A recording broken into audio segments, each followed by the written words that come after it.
does the statue from the Book of Daniel still exist? Persia.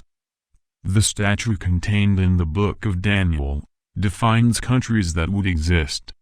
We can read this in Daniel 2:39 defines that after Babylon another kingdom would appear, and what kingdom would it be? We can read in Daniel 5:28 that the kingdom was given to the Medes and the Persians. Then we have that the kingdom that would follow after Babylon would be the Medes and Persians.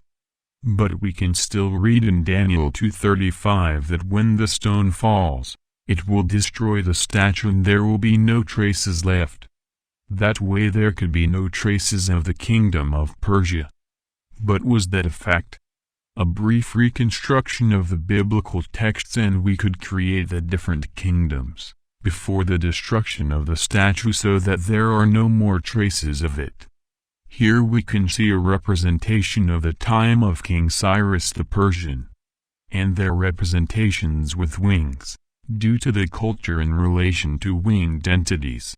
Many consider the creation of angels with wings coming from this type of culture. But biblically speaking we have many reports before the Persians, of entities with wings. But again the question arises, are there no traces of the Persians? Or can we consider that the stone has not yet destroyed the statue? In this image we can see a fresco made in the ancient Persian period, in mid of the kingdom of Cyrus, in which soldiers are fighting.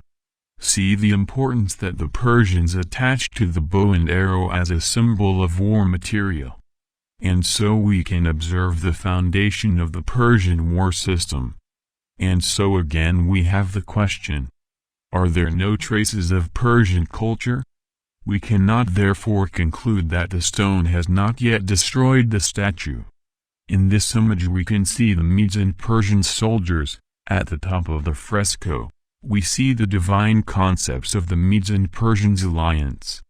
Observe its ideology for concepts of wings, and the similarity with the Egyptian designs, linked to wings, which can define that both Persians, Babylonians and Egyptians, have a concept of angelic system in common, and previous to all these peoples, which would define that the concept of angels is much older than these peoples. But seeing this fresco of Medes and Persians, can we say that there are no traces of Medes and Persians? Or again do we have to accept that the stone has not yet destroyed the statue? And in this image we can see the cuneiform script. And in that script we have defined that Cyrus is the king of Babylon, which clearly shows that the head that was Babylon now passes to the Persians, and now it is no longer the head but the silver breastplate. And with clear proof that the Persians dominated Babylon. And again the question, is there no trace of the kingdom of Persia? Or again we have that the stone has not yet destroyed the statue. In this way we can clearly observe all the points of the statue, and observe that we are waiting for the great kingdom that will make sure that all the other kingdoms do not leave any trace. If you are looking for more content from different areas, visit the reformadorstad.com website. News and detailed content can be found with system of research and organization of text and video.